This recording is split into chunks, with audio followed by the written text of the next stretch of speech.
Hola a todos. A ver, vamos a meternos de lleno en un tema que nos toca a todos, los derechos en el trabajo aquí en España. Específicamente, vamos a desgranar todo lo que tiene que ver con la jornada laboral y los permisos, porque claro, es fundamental conocer las obligaciones, pero ojo, también es súper importante tener claras nuestras garantías. Esta es, sin duda, la pregunta del millón cada vez que se empieza en un trabajo nuevo, ¿verdad? Y la respuesta, pues, no siempre es tan sencilla como parece. Para que se entienda todo mucho mejor, ¿qué tal si lo vemos con un caso práctico? Vamos a ello. A ver, imaginemos esta situación. Nos ofrecen un contrato de 40 horas semanales. Hasta aquí, todo bien. Pero es una jornada partida que te deja, por ejemplo, 3 horas colgado al mediodía. A eso le sumamos horas extra, que son frecuentes y no se sabe muy bien cómo se cuentan, y para rematar, surge una urgencia familiar importante. Buf, es un panorama que a más de uno le resultará conocido. Pues bien, a lo largo de los próximos minutos vamos a ir resolviendo todas estas dudas, una por una.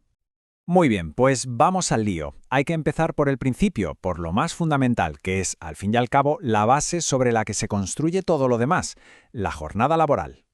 ¿Y qué es exactamente la jornada laboral? Bueno, pues la ley en esto es muy clara. Es sencillamente el número de horas que una persona trabaja, ya sea al día, a la semana o al año. Parece simple que sí, pero como siempre el diablo está en los detalles, en cómo se computa ese tiempo. Y aquí llega el número clave, el que todo el mundo tiene en la cabeza. 40. 40 horas semanales. Pero mucho ojo. Lo realmente importante es que la ley habla de un promedio anual. ¿Y esto qué quiere decir? Pues en la práctica significa que puede haber flexibilidad. Una semana, por un pico de trabajo, se pueden hacer, digamos, 45 horas, siempre y cuando se compense después. Y en otras semanas se hagan menos, como 35.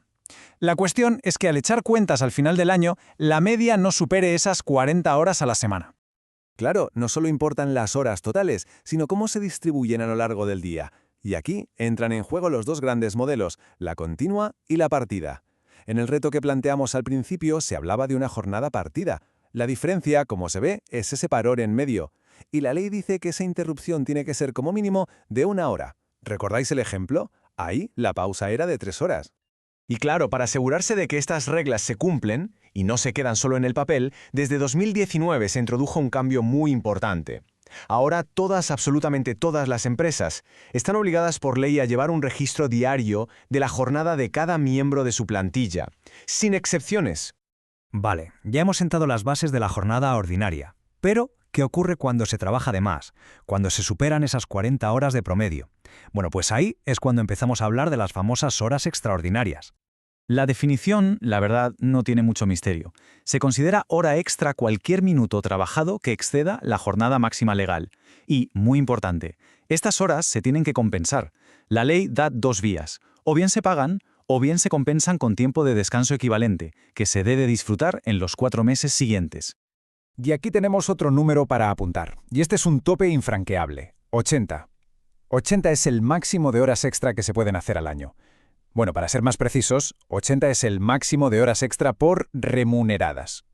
Un matiz clave es que las horas que se compensan con días libres no cuentan para este límite de 80. Eso es importante. Pero, un momento, que no todo el mundo puede hacer horas extra. La ley es muy protectora con ciertos colectivos. Por ejemplo, está totalmente prohibido para personas menores de 18 años, para quienes trabajan en turno de noche, salvo casos de emergencia muy concretos, y, como norma general, para quienes tienen un contrato a tiempo parcial. Y ya que ha salido el tema del trabajo nocturno, hay que saber que tiene sus propias reglas, que son incluso más estrictas. Legalmente se considera trabajo nocturno el que se realiza entre las 10 de la noche y las 6 de la mañana. Y la jornada, en este caso, no puede superar las 8 horas diarias de media en un periodo de referencia de 15 días.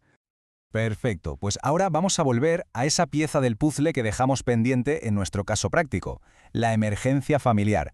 ¿Qué pasa en esas situaciones? Pues aquí es donde entra en juego un derecho clave para la conciliación, los permisos retribuidos. ¿Y qué significa retribuido? Pues es la palabra clave. Significa que, por una serie de causas justificadas que veremos ahora, una persona puede ausentarse de su puesto de trabajo y seguir cobrando su salario íntegro. Exacto, no se pierde ni un euro del sueldo. La ley, en este sentido, establece una especie de red de seguridad para momentos importantes de la vida. Hablamos de cosas como un matrimonio, una mudanza o el cumplimiento de un deber público como ir a votar.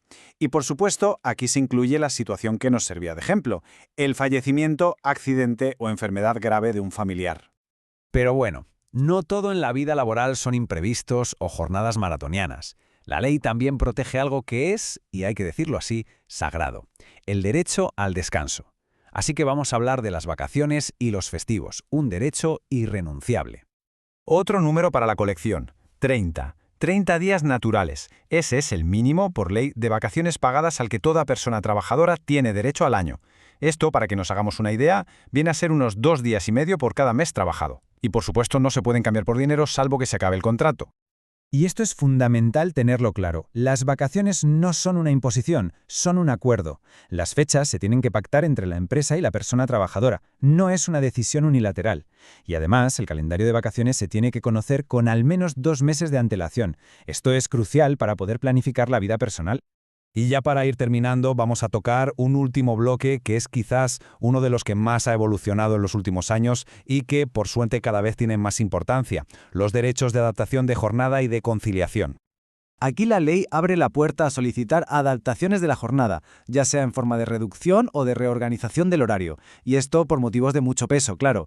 Por ejemplo, para el cuidado de hijos menores de 12 años o para atender a un familiar directo que no puede valerse por sí mismo. Y fijaos qué buen ejemplo de cómo la legislación avanza.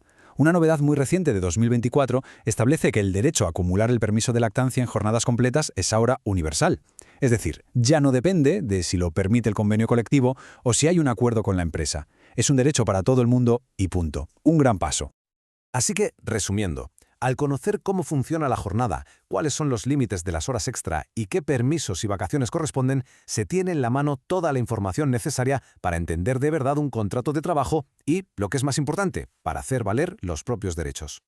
Y ahora, con todo este conocimiento sobre la mesa, volvamos al reto del principio. ¿A que esa oferta de trabajo tan confusa ahora se ve con otros ojos? Ahora se tienen las herramientas para plantear las preguntas correctas, para saber qué se puede negociar y para, sobre todo, asegurarse de que las condiciones respetan la ley. La perspectiva, desde luego, cambia por completo.